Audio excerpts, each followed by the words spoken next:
Здравейте, приятели! Правя едно бързо клипче, посветено на това как да разрешаваме конфликти с партньора относно ремонта, дизайна на новия ни дом и прочие.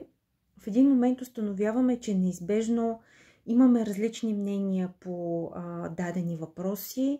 Например, като жени, като дами, може много да искаме голяма, красива, скъпа италианска кухня с един хубав зоблен така остров, докато съпруга по-скоро може да си представя нещо бюджетно от Икея, което веднага може да монтира.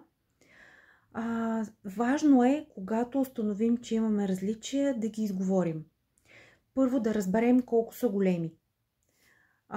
И ако са наистина много големи, начина може би да подходим според мен и да си разпределим проекта, така да се каже, или ремонта на зони за влияние.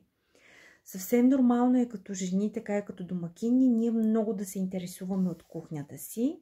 Така че аз препоръчвам дамите да държат да получат своята мечта на кухня.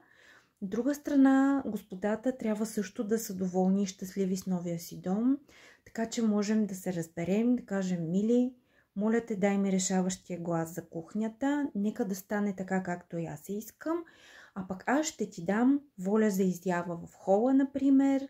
Може да избереш прекрасен диван, телевизор, аудиовизуална техника, допълнителна, каквото искаш. И така да кажем, така да си разпределим, бих казала, влиянието относно ремонта.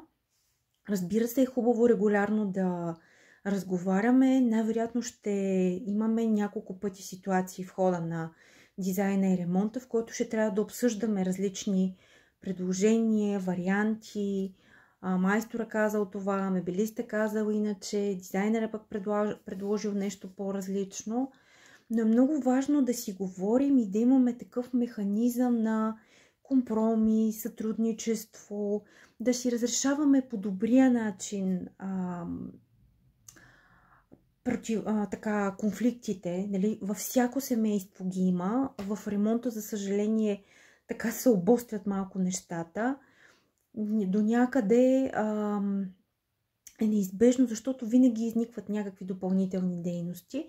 Но е много важно да си говорим и в крайна сметка да имаме визията, че това са вещи, макар че да е важен домът ни, важен е, но е много по-важно да запазим добрия тон, мира в семейството, хармонията, отколкото, нали, да се изпокараме за новия дом. В никакъв случай не го препоръчвам. Със сигурност има много по-добри начини да си прекарваме времето. И най-добре, може би, когато трябва да вземем наистина сериозни решения, свързани с доста пари, ремонтите са скъпи, може би някои преговори ще ги направим на етапи. Говорим си, мислиме ден, два, три, пак се събираме, говориме си по темата и накрая, в крайна сметка, решаваме. Хубаво е да имаме и полезни хора, до които да се допитваме. Дизайнерът, майстора, мебелиста, нека си дадат мнението, нека да ни помогнат, за да вземем най-доброто решение, най-вече да запазим мира в дома. Чао, чао!